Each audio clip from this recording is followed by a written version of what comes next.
Hello everyone, welcome back. In this video, I'm going to show you how to connect Tradovate to TradingView in 2026. In order to do it, first of all, you need to come here on tradingview.com in your web browser or on your PC. So when you are here on tradingview.com, by default, you will see this type of page in front of you when you log in into your account. So here, click on the option of this search bar here on the top.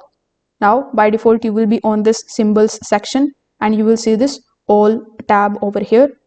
You can either select any of the specific tabs that are given here, like we have stocks, then we have funds, futures, forex, cryptos, etc. Or you can just click on the option of all and it is going to show you some of your recent tabs plus some of the popular stocks, cryptos, forex pairs that you can basically launch very easily. So you need to launch the chart of any of the cryptocurrencies, forex pairs or anything over here. For example, let's say I click on the option of launch chart right next to gold. So once you are here on the chart analysis page, simply click on the option of trading panel in the bottom left hand corner.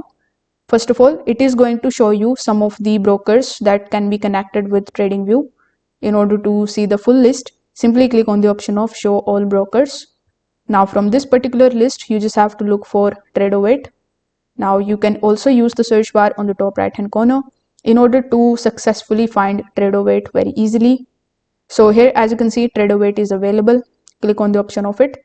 Now it will ask whether you want to log in into your live account or a demo account.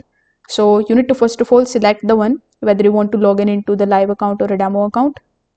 Whichever options you choose, you just have to simply provide your Tradovate username and the password and click on the option of connect. Afterwards, after the authentication, you will be able to connect your Tradovate account with TradingView in 2026 very easily. If this video helped you out, consider subscribing to the channel and liking the video. Thanks for watching.